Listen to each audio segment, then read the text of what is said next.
History हम पढ़ते हैं, उसमें लिखा कि इन्होंने बहुत बड़े बड़े यज्ञ करे, लाखों करोड़ों व्यक्तियों को वहां पर साधु संतों को भोजन करे, भंडारे करे, गौ दान करी ब्राह्मणों को, ऐसे यज्ञ किया करता था। अब जो पुण्य किए थे उनमें से आधे उन 12 करोड़ को दे दिए। वो 12 करोड़ आत्माएं नरक से निकाल ली गई, विमान में बैठा करके उनको भी उसके राजा जनक के साथ स्वर्ग भेज दिया।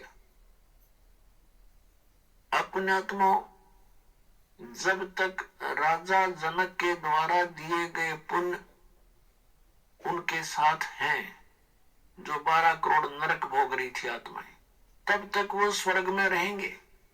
और वो स्वर्ग के अंदर उनके पुण्य जब अक्षीण हो जाएंगे, फिर पुण्य उसी नरक में डाले जाएंगे, क्योंकि उनका फिर वो पाप कर्म भी अभी शेष है। और दूसरी तरफ राजा जनक के आधे पुण्य तो वहां गए, बाकी इसने वहां स्वर्ग के अंदर नाच कूद करके, गाने गुने देख सुन के वहां किए, इनके कर्म बिगड़वा दिए, पुण्य समाप्त हो गए। उसके बाद फिर राजा जनक का जन्म हुआ, उसी आत्मा का, अमरीश वाली आत्मा का।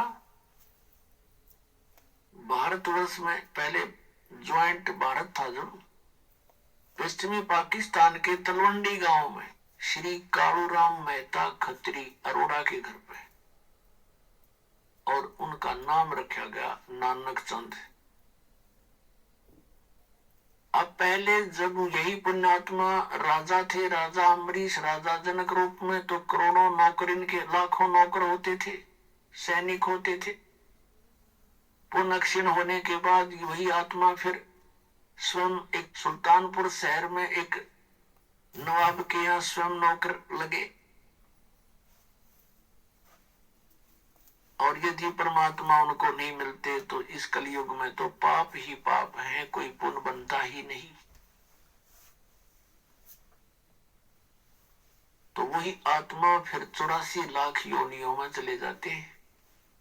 वो कितने दयालु हैं, वो परमात्मा कितने दयालु हैं। अब इस प्रसंग को यही समाप्त करते हैं। अब हम फिर आते हैं वापस कि कोटि जन्म तन भर मत होगे, कुछ ना हाथ लगा रे, कुकर सुकर खरबया भोरे, कौआ हंस बुगारे। कोटि जन्म तू राजा की, ना मिटी न मन की आशा, भिक्षुक होके दर दर घूम्या, वो मिला न निर्गुण रासा। कोटि जन्म तू राजा की ना, है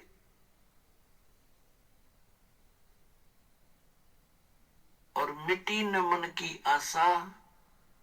जैसे पहले जन्म में कोई राजा बनता है तो भी वही इच्छाएं होती है, दूसरे जन्म में राजा नहीं बना है तो राजा बनने की चेष्टा प्रयत्न रहता है। फिर क्या बताते हैं कि कुकर सुकर खरबया बोरे, कौआ हंस बुगारे। पुण्यात्मा कुत्ते गधे सुअर की योनियां हम भोगे हैं, और हम स्वर्ग में देवता भी बने हैं, हम राजा भी बने हैं। ये ना सोचो कि हम आज यही जो आज हमारी स्थिति है हम सदा ऐसे नहीं, और 84 लाख योनियों में भी हम गए हैं, कुत्ते गधे के शरीरों में भी हम रहे हैं। ये सत्य विधान है यहाँ का, ये सत्य मान लेना कोई, क्योंकि हम भक्ति से बहुत दूर, परमात्मा के विधान से हम परिचित नहीं।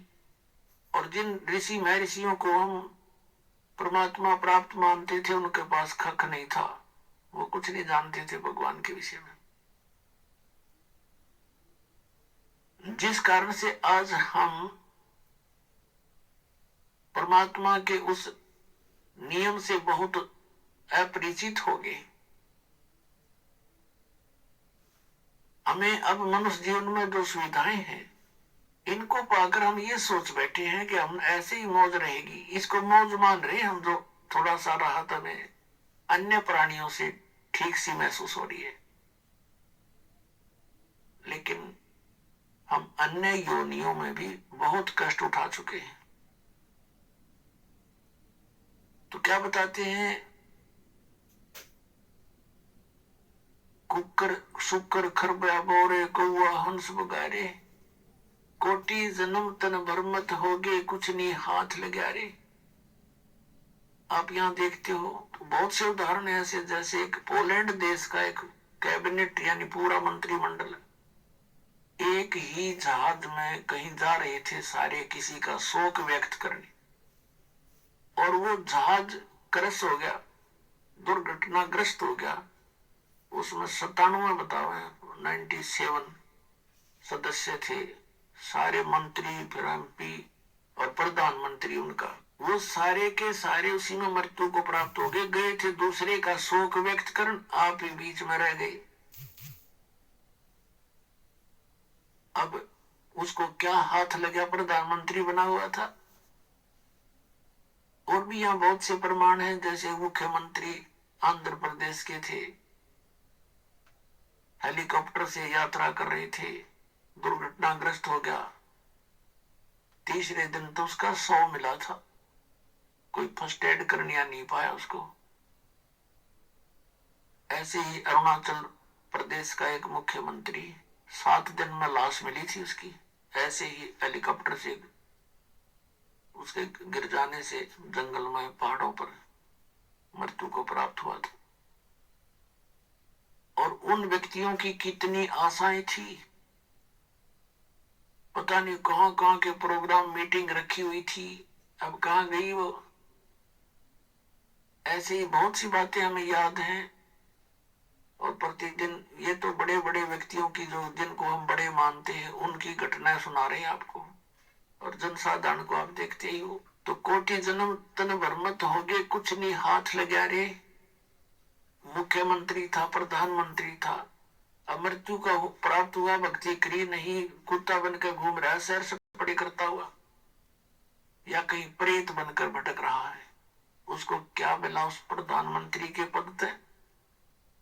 तो पुण्यात्मा, जो इस मनुष्य जीवन से हमने करना चाहिए वो भूल गए हम, और साधना करते हैं, शास्त्र विरुद्ध त्याग करते हैं, उसे कोई लाभ होना नहीं। गीता जी अध्याय नंबर 16 के श्लोक 23 में कहा कि शास्त्र विधि को त्याग कर जो मनमाना आचरण करते हैं, उनको न तो कोई सुख हो सकता है, ना उनकी गति हो, न कोई सिद्धि को प्राप्त हो सकते, अर्थात यूजलेस।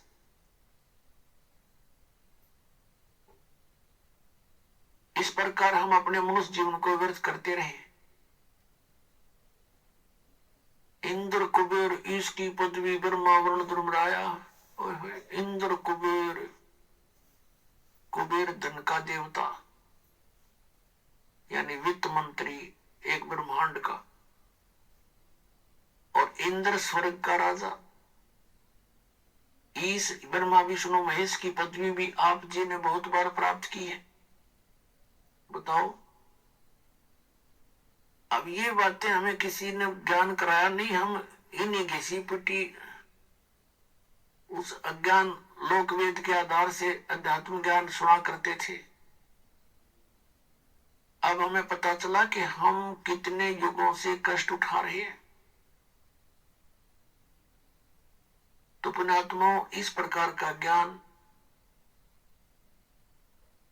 आदरणीय गरीबदास साहिब जी को परम पूज्य कबीर परमेश्वर जी ने बताया, जो जिंदा महात्मा के रूप में वहां प्रकट थे। अब छोटा सा 10 वर्ष का बालक बहुत प्रेरित हो जाता है, बहुत कुछ समझने योग्य होता है। एकदम हृदय में ऐसी प्रेरणा बन गई, चरणों में गिर गया और कहने लगा, परमात्मा, क्या इन ब्रह्मा विष्णु महेश से भी ऊपर कोई और प्रभु है? तब परमात्मा ने कहा, बेटा, ये तो एक ब्रह्मांड के अंदर समझ लो एक विभागीय मंत्री है। रजगुण विभाग के ब्रह्मा जी, सतगुण विभाग के विष्णु जी, और तमगुण विभाग के शिव जी। इनके पिता हैं ज्योत निरंजन काल, जिसे सरपुरुष कहते हैं। गीता जी अध्याय नंबर 15 के श्लोक नंबर 16 और 17 में 3 पुरुष बताए, एक सरपुरुष, एक अक्षर पुरुष। सरपुरुष तो यह ब्रह्म है, 21 ब्रह्मांड का स्वामी, जिसको काल भगवान कहते हैं, और अक्षर पुरुष 7 संख ब्रह्मांड का स्वामी। जिसको परब्रह्म भी कहते हैं। ये दोनों प्रभु, पुरुष माने प्रभु, और इनके अंतर्गत जितने प्राणी हैं ये सब नाशवान है। जीव आत्मा किसी की नहीं मरती, वो तो कुत्ते को देखी भी नहीं मरती। 15वें अध्याय के 17वें श्लोक में फिर कहा है कि उत्तम पुरुष है तो अन्य परमात्मा उदाहरते। उत्तम पुरुष यानी श्रेष्ठ परमात्मा तो इन ऊपर वर्णित 16वें श्लोक में कहे दोनों पुरुषों से, सरपुरुष और अक्षर पुरुष, ये भी कोई और है, अन्य है, और वही परमात्मा कहता है, और वही तीनों लोकों में प्रवेश करके सबका धारण पोषण करता है। उल्टे लटके संसार रूपी वृक्ष की मूल है, जड़ है। तो इस प्रकार गरीबदास साहिब जी को परम पूज्य परमेश्वर कबीर जी ने सर्व ब्रह्मांडों की रचना का ज्ञान कराया। बच्चा बड़ा ध्यान से सुन रहा है, और फिर प्रेरणा हुई कि हे परमात्मा, आप तो समर्थ हैं। जब आप एक कुंवारी गाय का दूध निकाल सकते हो, मालिक आप सब कुछ कर सकते हो। छोटे से बालक का हुआ बहुत बड़ी बात खटक गई उसके। और गरीबदास साहिब जी ने पूछा कि प्रभु, ये इतना स्वादिष्ट दूध मैंने कभी नहीं पिया। दूध डेली पीता हूं मैं, लेकिन जो दूध आज इस कुंवारी गाय से मुझे प्राप्त हुआ आपकी कृपा से, ऐसा स्वादिष्ट दूध मुझे कहीं नहीं मिला। तो परमात्मा ने कहा, बेटा ये यहाँ के लोगों का दूध नहीं, ये मेरे गांव से दूध आया था, सतलोक से। ये परमात्मा जब वहां का यहाँ कैसे पहुंचा, ये मेरी शक्ति का काम है। तब कहा मुझे भी एक बार आप ले चलो वहां पर। तब परमेश्वर ने उस आत्मा को साथ लिया, ब्रह्मा विष्णु महेश का स्थान दिखाया, उनकी सतीथि से परिचित कराया। यहाँ के न्यायाधीश जो सबका लेखा जोखा करता है, सबको दंड देना है या कोई स्वर्ग प्राप्ति करवानी है, जहाँ सबका अकाउंट होता है, वहां पहुंच गए गरीबदास जी को लेकर के। जो ही परमात्मा कबीर देव जी जिंदा महात्मा के रूप में, जिंदा संत कैसे होते मुसलमानों के अंदर होते, एक काला सा ओवरकोट पहनते हैं घुटनों से नीचे तक का, और एक कच्छा पहनते हैं घुटनों से ऊपर तक का, और एक काला सा टोप ऐसे लंबे से ढंग से बना करके चद्दर का। वो ऐसी वेशभूषा वाले को जिंदा महात्मा कहते हैं। और परमात्मा जब भी जिस आत्मा को मिले इसी वेश में मिले हैं। जब वहां पहुंचे तो परमात्मा धर्मराज के दरबार में, यहाँ के चीफ जस्टिस के दरबार में पहुंचे 21 ब्रह्मांड के। और जाते ही धर्मराज ने कुर्सी त्याग दी, अपना आसन छोड़ दिया, और उसको परमात्मा का और ही रूप दिखाई दे रहा था। और एकदम खड़े हो गए और कहा, आओ महाराज बैठो। तो परमात्मा ने खड़े खड़े जैसे उच्च अधिकारी छोटे कर्मचारी अधिकारी को आदेश देता है, उस समय वो उसको डांट के तरीके से भी बोलता है। ऐसे परमात्मा उस धर्मराज को कह रहे हैं। गरीबदास साहिब ने फिर बाद में बताया कि धर्मराय दरबार में दी कबीर तलाक, मेरे भूले चूके हंस को तू पकड़िए मत कजाक। कजाक है जैसे डांट मारते हैं। तो इस प्रकार धर्मराज खड़ा होकर कर जोड़कर खड़ा हो गया। बोले पुरुष कबीर से धर्मराज कर जोड़, आपके जीव न पकड़ो ने मन 2 लाख करोड़। अब इस तरह अपनी समर्थता से परिचित कराया कि मैं क्या हूं। फिर वहां से निकलकर वहां पहुंचे परमात्मा जहां ये काल बैठा था 21वें ब्रह्मांड के अंदर, और जहां से सतलोक जाने का एक रास्ता है, वहां ये चौकस रहता है कोई प्राणी इधर से निकल ना जावे। और जो ही परमात्मा वहां पहुंचे और परमेश्वर ने गरीबदास जी से कहा कि बेटा देखना, ये है वो काल भगवान, वो बैठा काल, और ये कभी किसी के सामने नहीं आता, इसने प्रतिज्ञा कर रखी है। गीता जी अध्याय नंबर 7 के श्लोक 24-25 में ये कहता है, अर्जुन श्री कृष्ण में प्रवेश करके बोल रहा है कि अर्जुन, मेरा ये वास्तविक रूप है, विराट रूप। जैसे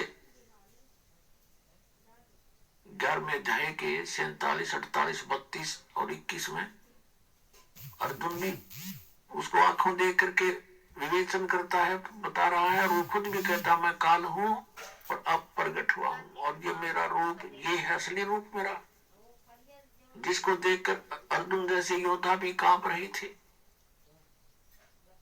तो ये 7वें अध्याय के 24-25 में कहता है कि अर्जुन, मैं अपनी योग माया से छुपा रहता हूं, मैं कभी किसी के समक्ष नहीं होता अपने इस ओरिजिनल रूप में जो मेरा काल रूप है। तो वहां वो अपने काल रूप में बैठा था। परमात्मा को देखकर वो एकदम चौकस हुआ कि कौन आ गया इधर। तब परमेश्वर ने कहा, देखना बेटा, ये किसी को नहीं जाने देता इधर से, चाहे ब्रह्मा हो, चाहे विष्णु, चाहे शिव, यहां नहीं आ सकता, किसी की हिम्मत नहीं। और मैं एक सतनाम का जाप करूंगा, एक सतनाम मंत्र है 2 अक्षर का, उसका जाप करूंगा, तो देखना ये कैसे हो जाएगा। अब परमात्मा ने लीला करनी थी,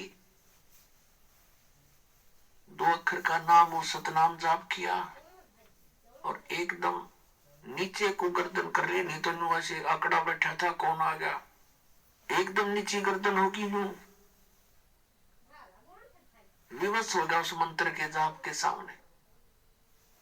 और कबीर साहब ने उसके सिर पे पैर रखा और कहा, आजा बेटा, चल ऊपर को।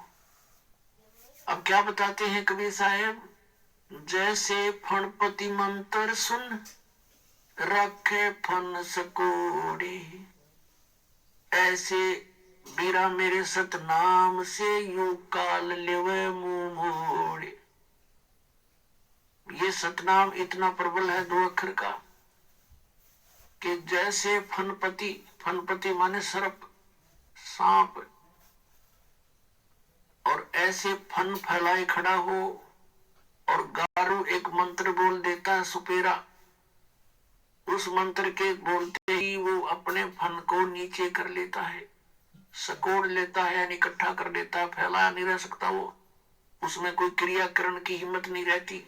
परमात्मा बता रहे हैं कि ऐसे मेरे सतनाम के सामने यूं काल मुंह मोड़ लेता है, झुक जाता है।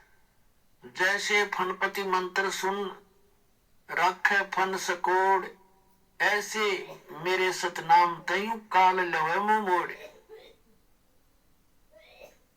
अब ऊपर जाकर के जब क्या देखा, सतलोक में प्रवेश किया 12वें द्वार में। अभी तक हमने 10वां द्वार सुना था, क्योंकि इनकम्प्लीट नॉलेज, इनकम्प्लीट, बिल्कुल उलट बेकार वर्ष का ज्ञान सुना हुआ था।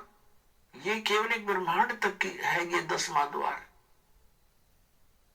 और 11वां द्वार है जब काल के 21 ब्रह्मांडों को पार करके 7 संग ब्रह्मांड इस अक्षर पुरुष के उसमें प्रवेश करते हैं, वो है 11वां द्वार। और फिर 7 संग पार करके सतलोक में प्रवेश करते हैं, वो है 12वां द्वार। तो अभी इस शब्द में लिखा है, जैसा भी आपको सुना था, कि असंग जन्म तन मरता होगे, जीवित क्यों नाम रह रे। और 12 मध्य, 12 माने 12, मध्य महल मठ बोरे, वो परमात्मा का वो परम पद, वो सतलोक, सनातन परम धाम, वहां है वो मठ। मठ माने स्थान, जहां जाने के बाद बहुर ना दे धरे रे, जहां जाने के बाद साधक फिर लौट कर कभी संसार में नहीं आते, वो 12वां द्वार है। अभी तक ये जितने भी पंथ थे, जितने भी संत थे, परमात्मा परिचित संतों को छोड़कर वो केवल 10वें द्वार तक ही सीमित थे। वो काहे के सतलोक गए होंगे, फिर अंडरस्टूड है। जब सतलोक में प्रवेश किया, वो तेजों में लोक है, जैसे हीरा अपने आप चमकता है, ऐसे ही वो सतलोक अपने आप प्रकाशित है, स्वप्रकाशित है। और उसमें परमेश्वर कबीर देव जी, कबीर साहब जी अपने अन्य रूप में विराजमान थे। जैसे आपने कबीर परमेश्वर जी का शब्द सुना है, करने नो दीदार मेरे में प्यारा है, और और लास्ट में फिर बताया है कि उस परमात्मा के एक रोमकूप में करोड़ सूर्य मिला दे, करोड़ चंद्रमा मिला दे, ऐसा उस एक रोमकूप की रोशनी भी अधिक है। ऐसा सतपुरुष दीदारा है, सतपुरुष के ऐसे दर्शन है। तो वहां जब परमात्मा तख्त पर विराजमान थे, सिंहासन पर विराजमान थे, नीचे से जिंदा वाले महात्मा के रूप में भी वो परमात्मा गए नीचे से, अपने ही दूसरे रूप पर जो सिंहासन पर विराजमान है, करोड़ सूर्य करोड़ चंद्रमा मिला दे एक रोमकूप की इससे अधिक रोशनी वाले तेजो में शरीर में मनुष्य दृश्य शरीर में विराजमान है, उन पे चवर करने लगे जिंदा वाले रूप में नीचे से गए थे जो। अब गरीबदास जी ने सोचा कि ये है भगवान, ओहो कितना सुंदर है, कैसा चेहरा है, कैसा नूर है इसका, और यहाँ ये जो महात्मा नीचे से आया है ये कोई यहाँ का नौकर लगता है। गरीबदास जी इतनी सोच ही रहे थे, उसी समय तेजो में शरीर खड़ा हुआ, जिंदा वाले शरीर में नीचे से गए थे साधु रूप में, वो विराजमान हुए उसी सिंहासन पर, असंग ब्रह्मांड के कंट्रोलर के सिंहासन पर। और वो जो तेजो में शरीर जो भगवान दिखाई दे था, परमात्मा नजर आ था, वो लगा चंवर कर जिंदा के ऊपर नौकर की तरह। अब गरीबदास जी सोच रहे हैं भगवान कौन सा इनमें, ये महात्मा भी खूब है भाई, इसके ऊपर परमात्मा चंवर कर रहा है, इसकी सेवा कर रहा है। इतने में क्या हुआ कि वो तेजो में शरीर जिंदा वाले शरीर में समा गया।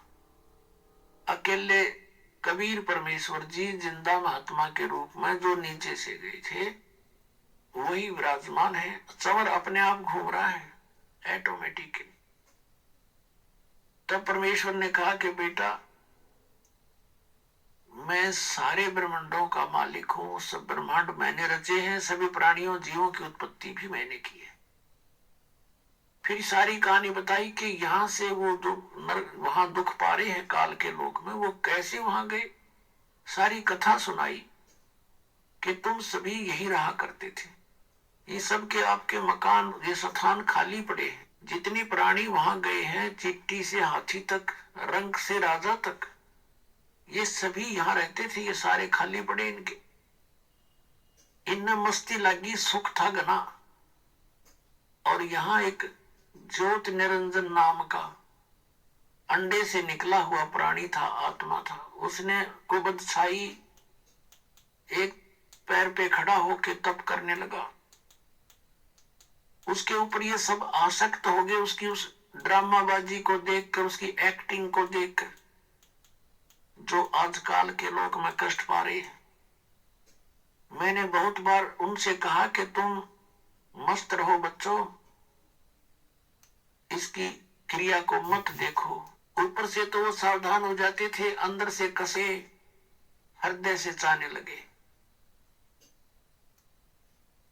जब उसने कहा कि मुझे जीव दे दो, तो मैंने उनसे पूछा था क्या तुम जाना चाहते हो, सभी ने स्वीकृति दे दी थी, इसलिए उसके साथ भेजने पड़ गए मुझे। और देखो बेटा यहाँ कितना सुख है, और वहां क्या हो रहा है, कभी फ्लड आ जाता है, कभी अकाल गिर जाता है, किसी की रोग से मृत्यु, कभी महामारी फैल जाती है, कहीं जल उपलब्ध नहीं है तो कहीं फ्लड ही फ्लड है। ऐसे स्थान पर चले गए इस सर्व सुखदायी प्लेस को छोड़कर, स्थान को छोड़कर। अब गरीबदास जी बालक थे, आंखों में आंसू आ गए और कहने लगे भगवान हम तो घड़े नालायक है, हम तो महान पापी आत्मा है, हमने देखो कैसे भरी थाली का ठोकर मारी, यहाँ सब कुछ उपलब्ध है, हरे भरे बाग हैं, यानी सदाबहार फल फ्रूट है, सदाबहार बेल है, सब तरह के यहाँ पर दूधों की नदी बह रही है, और हम वहां उस कंगाल लोक में चले गए और कहा भगवान मुझे यही रख लो दाता, वहां मत भेजो। तो परमात्मा ने कहा बेटा ऐसे नहीं, आपको जाना पड़ेगा, और मैं आपको ऐसा मंत्र दूंगा सतनाम 2 अक्षर का, उस सतनाम के जाप को करना, और मेरी महिमा को सुनाना सबको। आपने ये देख लिया भगवान कौन है, और भक्ति करके आप यहाँ आ सकते हो। आप जब यहाँ से गए तो बहुत पुण्य थे आपके, अब वहां पुण्य रहे नहीं, उसने लूट लिया तुम्हारे को। और फिर वो इतना ही समर्थ सक्षम होकर तुम यहाँ आ सकते हो भक्ति के बल से। और एक मंत्र में ऐसा दूंगा तुम्हें, अभी बताना नहीं किसी को, लेकिन लिख देना सारी वाणी में। मैं तुझे एक वाणी दूंगा, एक ज्ञान भरूंगा तेरे अंतःकरण में, उसको फिर तू बोल बोल के सुनाना। गरीबदास जी से कहा, बेटा आपको जाना पड़ेगा, आपके बस भाई बहन हैं, वो काल से भ्रमित है, उनको ये ज्ञान सुनाना अति अनिवार्य हो गया है। तो गरीबदास जी ने कहा, जो आपकी आज्ञा पर मेरे साथ रहना मालिक, बहुत गंदा लोग है वहां, तुम विचलित हो जाऊं कहीं मैं परमात्मा। परमेश्वर ने कहा, बेटा घबरा मत, मैं तेरे साथ रहूंगा।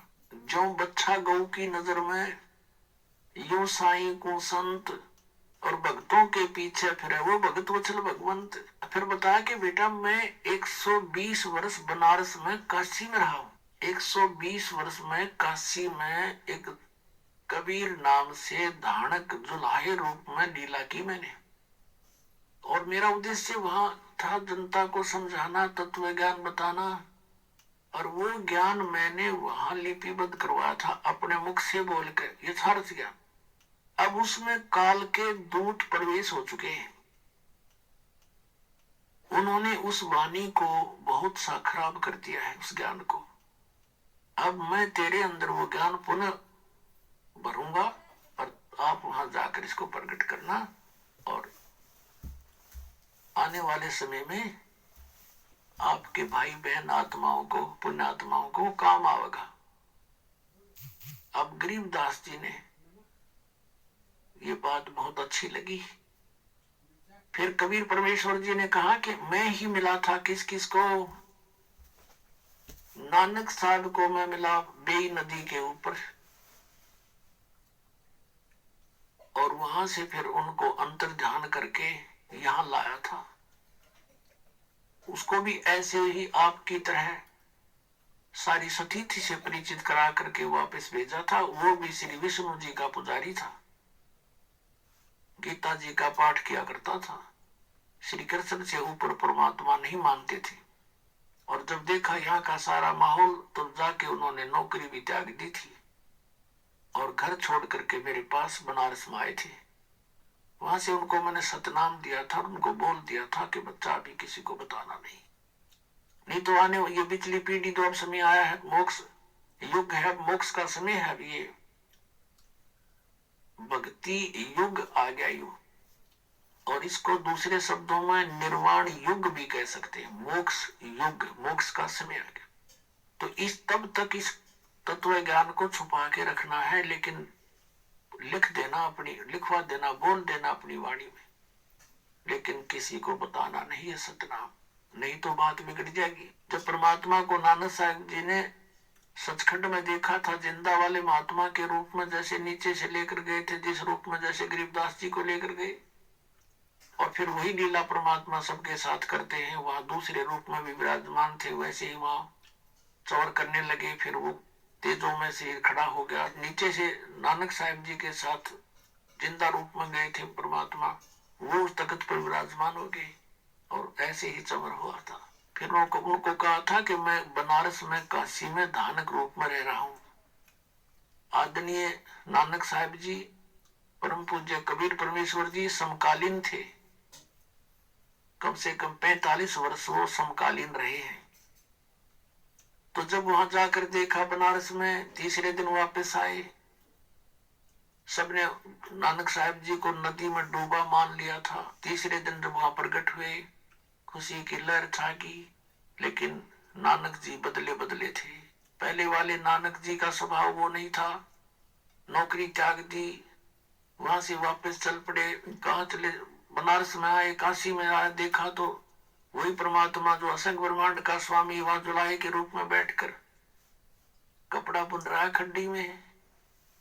उसको देखकर हैरान रह रहे हैं, कहते हैं हाई सूरत मुलुक की वेश ए ठगवाड़ा ठगी देश खरासियाना बोता बार। ये धानक रूप रहा करतार।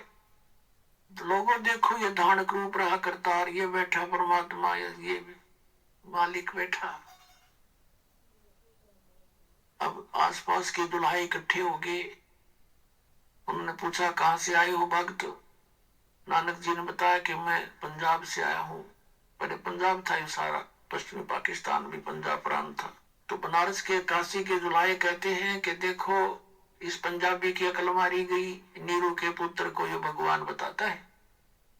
तब परमेश्वर ने कहा था कि नानक जी से कि प्यारी आत्मा अब तेरी कोई नहीं सुनेगा, लेकिन जो तूने देखा है ये सत्य है और इसका ढंडोरा पीटते। 12 वर्ष तक नानक साहब जी ने जगह जगह घूम घूम कर प्रचार किया परमात्मा का, लेकिन किसी ने नहीं माना। फिर परमात्मा का आदेश हुआ कि आप शांत हो जाओ, अपनी भक्ति करो। यानी हम सभी, गरीबदास जी कहते मैं अब्राहिम अधम सुल्तान, जिसको सुल्तानी कहते हैं, हम सुल्तानी नानक तारे। और तेरे दादू को उपदेश दिया, वो जात जुलाहा भेद न पाया, काशी माए कबीर हुआ। वो कबीर अनंत कोट ब्रह्मांड का एक रति नहीं भार, और सतगुरु पुरुष कबीर है, वो कुल के सिरजनहार। बहुत देर तक परमात्मा ने वाणी सुनाई, और वो 65 साल का बूढ़ा जो देखे मटर मटर आया था, उसका दाढ़ी लान झाड़ा लग गया उस गोपाल दास के। अब उसने का देखा तो जानकार था, दादू साहब की वाणी भी पढ़ा करता था कि ये तो बहुत अनमोल ज्ञान है, और यदि ये लिपिबद्ध हो जावे कलयुग में बहुत जीवों का उद्धार होगा। वो 65 साल का महात्मा खड़ा होकर कहता 13 वर्ष के बालक को कि महाराज जी ये वाणी लिखवा दो। मैं वाणी लिख लूंगा, लिखवा दो भगवान, सबके काम आएगी। अब गरीबदास जी चल पड़े फिर वहां से, उसकी बात नहीं सुनी। अब वो गांव वाले सोचते हैं कि भाई इस लड़के में तो कसूती बला है, बाबा जी के भी जंतर मंत्र कर दिया, यो भी सही ओट बोला है, इसमें कोई भयंकर शक्ति है, भयंकर कोई इसके अंदर प्रेत बाधा है। ये बाबा जी भी इससे के साथ हो गया, हाथ जोड़ के पीछे पीछे चल पड़ा। अब 3 दिन तक गोपाल दास उनसे रह रहकर मिलते रहे, प्रार्थना करते रहे। तीसरे दिन गरीबदास जी ने कहा कि भक्त यदि सारी लिखे बीच में छोड़कर ना भागे तो लिखवाऊं मैं। तो गोपाल दास ने कहा महाराज जी मैं तो घर से फारिग होकर फ्री होकर रहा हूं, कोई काम नहीं मुझे, आप दया करो। परमात्मा ने कहा लिया कागज और कलम अपनी। अब गरीबदास जी के एक बेरी का बाग था, बेरी बड़बेरिया का बाग था, उसमें एक जंडी का पेड़ था। वहां उस समय ऐसे ही हुआ करते थे, रेगिस्तान टाइप से था वो क्षेत्र पहले,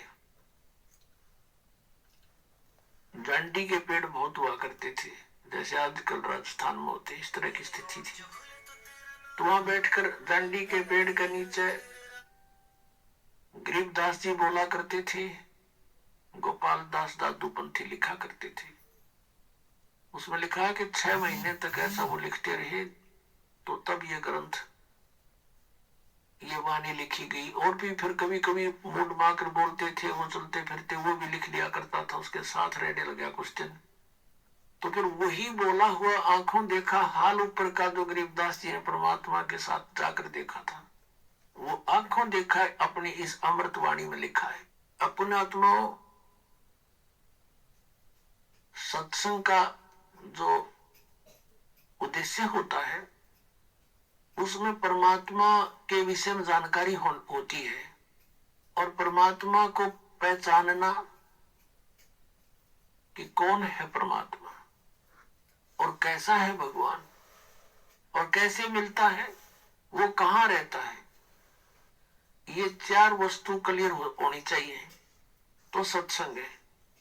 नहीं तो भगवान की प्रभुता के गुण, महिमा के गुण कितने गा लो, जब तक भगवान मिला नहीं तो उनकी महिमा करते रहने से हमें लाभ क्या होगा। जैसे बिजली के गुणों का ज्ञान है।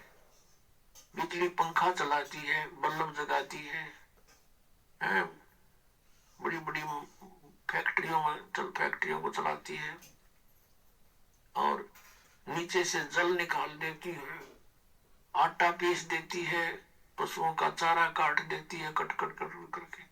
तो ये तो गुण है, इनको गाते रहो, बजाते रहो, ढोल पीट कर गाने लग जाओ, अख्तारी बनाकर गाने लग जाओ।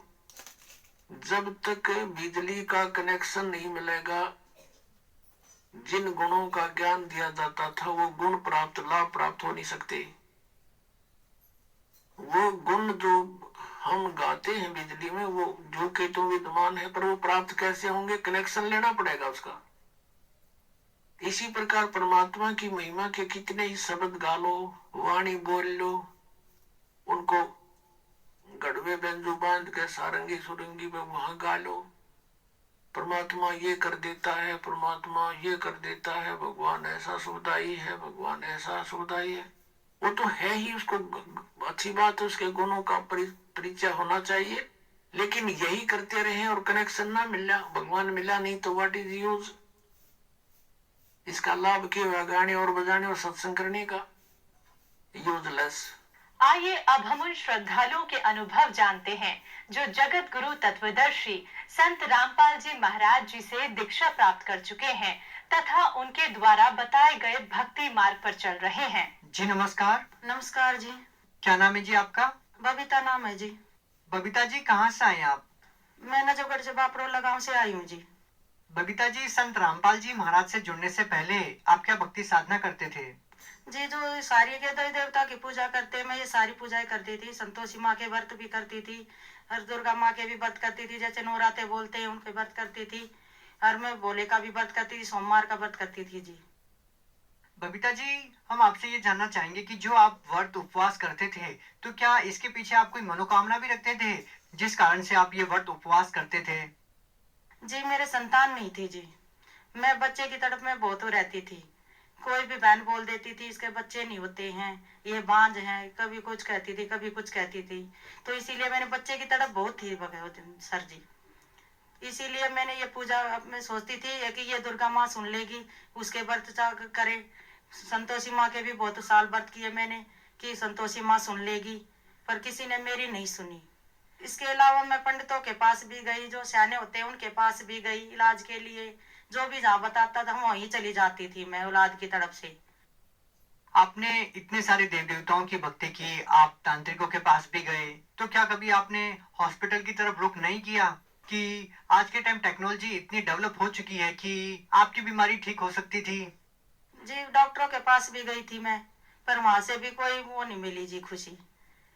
मैंने काफी इलाज कराया, मैं 8वें महीने में दवाई खाने लग गई थी सर, पर वो कुछ असर नहीं किया। सैनो बोपो को भी गई, डॉक्टर भी कराया, पंडितों के पास भी गई, कुछ लाभ नहीं मिला सर इससे। बबीता जी, हम आपसे जानना चाहेंगे कि संत रामपाल जी महाराज से नाम दीक्षा लेने का क्या कारण था? सर जी, एक माई है जो हमारे पास में रहती है, उन्होंने बताया कि आप है ना वहाँ पे चले जाओ संत रामपाल जी महाराज के चरणों में, वे आपकी इच्छा पूरी करेंगे और आपको हर एक चीज का लाभ मिलेगा। तो इसीलिए मैं भी सोच के मैं कहा चलो, परमात्मा कहते हैं ताकि कहीं भी वो हो तो तड़प मिट जाती है। तो मैं इसीलिए संत रामपाल जी महाराज के चरणों में गई। परमात्मा मेरे संतान नहीं है। फिर मैं संत रामपाल जी महाराज के आश्रम में गई 2013 में, जब नाम लिया जी मैंने। बबीता जी, जैसे कि आपने बताया कि आप संतान प्राप्ति के लिए काफी साल से ट्रीटमेंट ले रहे हैं, देव देवताओं के पास भी आप गए, तो क्या संत रामपाल जी महाराज जी के पास जो मनोकामना आप लेकर गए थे, तो क्या आपकी वो मनोकामना पूरी हुई? हाँ जी, ये पूरी सच है जी। परमात्मा के चरणों में जाने के बाद संत रामपाल जी महाराज के उसमें भक्ति की, परमात्मा बोले बेटा दया करेंगे, भक्ति करो। तो संत रामपाल जी महाराज ने बोला था कि बेटा भक्ति करो, दया करेंगे परमात्मा। तो जी मैंने भक्ति की, परमात्मा संत रामपाल जी महाराज की दया से मेरे 17 साल में पुत्र प्राप्त हुआ है जी। सर मैं ये 17 साल हो गए थे मेरी शादी को, तो दवाई खाते खाते मैंने इंग्लिश भी दवाई खाई, मतलब जैसे भी खाई मैंने, वैसे गाढ़े वगैरह भी पिए, तो उनकी वजह से मेरा शरीर खराब हो गया था सर जी। तो इसीलिए उसमें भी फायदा मिला मेरे को सर, परमात्मा संत रामपाल जी महाराज के आशीर्वाद से। तो इसीलिए मेरा वो शरीर भी ठीक हो गया। फिर मेरा ये बच्चा भी प्राप्त हो गया सर जी, परमात्मा संत रामपाल जी महाराज की दया से। और दूसरा लाभ सर, मेरे कैंसर हो गई थी सर, कैंसर हो गई थी और के नाम पे पेट में है ना, के नाम में 1.5 लीटर पस भी निकाली और बच्चादानी में रसोड़ी हो गई थी सर, रसोड़ी थी और बराबर में गांठ थी और सर जी 1.5 लीटर पस थी सर जी। वो निकालने से मेरे ये बोले, पहले मैंने अल्ट्रासाउंड कराया था, मतलब कि शुरू में मेरे है ना एकदम से पेट में दर्द होने लग गया था सर जी। तो उन्होंने जो डॉक्टर ने कहा कि है ना इसको जल्दी से जल्दी इलाज करा लो इसका, नहीं तो आपके बचना मुश्किल है। तो सर जी मेरे हस्बैंड भी घबरा गए हैं कि भाई एकदम से ये क्या हो गया। तो ये बोले कि चलो डॉक्टर के पास चलते हैं। तो कई डॉक्टर से जानकारी ली कि भाई क्या सही रहेगा क्या नहीं रहेगा। तो डॉक्टर बोले कि इसका ऑपरेशन कराना पड़ेगा आपने। तो उनसे कनेक्ट वो करी है कि भाई क्या करना चाहिए डॉक्टरों से। तो डॉक्टर बोले भाई इसका जल्दी से जल्दी इलाज करा लो, ऑपरेशन ये होगा इसका। तो सर जी फिर एक दिन एडमिट करवाने का, मेरे शुगर भी था सर जी। तो शुगर मेरा बढ़ा हुआ था और मेरा एकदम है ना ज्यादा देखे बुखार चढ़ जाता था सर जी। तो सर जी संत रामपाल जी महाराज से प्रार्थना लगाई कि गुरुजी ऐसे ऐसे बात है संत रामपाल जी महाराज से, गुरुजी एक भगतमती का तो ये बात होगी सर जी। तो संत रामपाल जी बोले बेटा परमात्मा दया करेंगे तो आप इलाज कराओ। तो सर जी मेरा फिर ऑपरेशन कराया सर जी। तो उसमें से रसोली निकाली, 1.5 लीटर पस निकाली और सर जी गांठ थी वो निकाली। तो सर जी अब मैं बिल्कुल ठीक हूँ। ये मेरे गले में देख सकते हो आप, इसमें कैंसर हो गई थी, पस भी पड़ गई थी और वो गांठ भी बन गई थी सर जी। तो इसमें परमात्मा की दया, संत रामपाल जी महाराज की दया से इससे भी मैं ठीक हो गई हूँ। जब डॉक्टर्स को आपके कैंसर की बीमारी के बारे में पता लगा तो फिर उन्होंने क्या कहा? सर जी उन्होंने भी जवाब दे दिया था कि ये तो कैंसर है, इसका कोई जल्दी से इलाज नहीं होगा। डॉक्टर भी एकदम घबरा गए थे जबकि मेरी हालत देखी तो कि ये तो भाई बहुत ज्यादा वो हो गया है, आपका तबीयत ज्यादा खराब है आपकी। तो डॉक्टर उन्होंने कह दिया था कि जो आपको ना जो इंजेक्शन लगता है ना तो वो लगवाना पड़ेगा, तो ये ज्यादा नहीं जी पाएगी, ये कम से कम 2 या महीने मुश्किल से पकड़ पाएगी, ये बोला था सर डॉक्टर ने। तो मैं एकदम से घबरा गई थी, डर गई थी, पता नहीं क्या होगा, मेरे बच्चे का भी क्या होगा। तो एकदम से मेरा ऐसा हो गया था, पता नहीं मैं बचूंगी कि या नहीं बचूंगी। तो परमात्मा से प्रार्थना लगाई, गुरुजी से, संत रामपाल जी महाराज से। तो परमात्मा ने बोला, संत रामपाल जी महाराज ने, परमात्मा दया करेंगे बेटा, आप डरो मत और भक्ति करो। अब मैं बिल्कुल ठीक हूँ संत रामपाल जी महाराज की दया से। डॉक्टर भी हैरान हो गए थे कि ये कैसा चमत्कार हो गया कि भाई इतनी बड़ी प्रॉब्लम थी और एकदम से ऐसे आराम से ठीक हो गई। तो वो भी एकदम हैरत मान गए थे सर जी। कान में भी है ना आधे हिस्से में इतने में चीज लगने लग गई, उसमें भी डॉक्टर से दिखाया तो वो बोले कि इसमें भी इन्फेक्शन फैला हुआ है। तो सर जी डॉक्टर से दिखाया तो बोले कि इन्फेक्शन फैला हुआ है तो इसका कान के पर्दे में भी दिक्कत आ रही है सर जी। तो मेरे बगल से बोले हस्बैंड है कि बोले सर जी फिर इसका क्या इलाज है डॉक्टर साहब। तो बोला इसको है ना कि ऑपरेशन ही कराना पड़ेगा। तो मेरे बगैर सर जी वो घबरा गए, अगर भाई इसका भी ऑपरेशन होएगा क्या, अगर भाई दो तो ऑपरेशन हो गए और तो तीसरा भी ऑपरेशन ही बोलना करवाना पड़ेगा क्या। तो परमात्मा से प्रार्थना लगवाई सर जी। परमात्मा बोले बेटा इसमें भी परमात्मा दया करेंगे, आप भक्ति करो।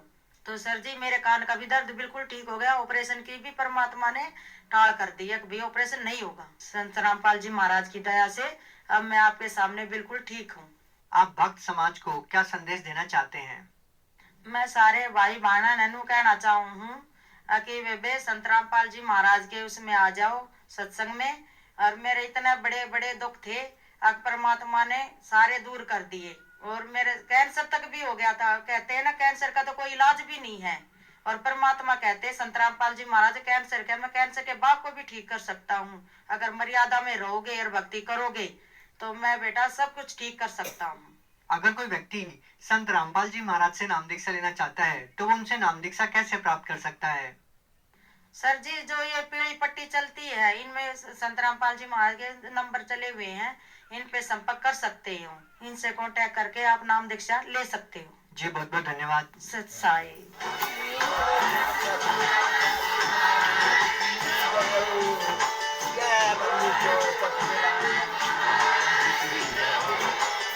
आप सुन रहे थे जगत गुरु तत्वदर्शी संत रामपाल जी महाराज जी के मंगल प्रवचन। अधिक जानकारी के लिए विजिट कीजिए हमारी वेबसाइट www.jagatgururampalji.org।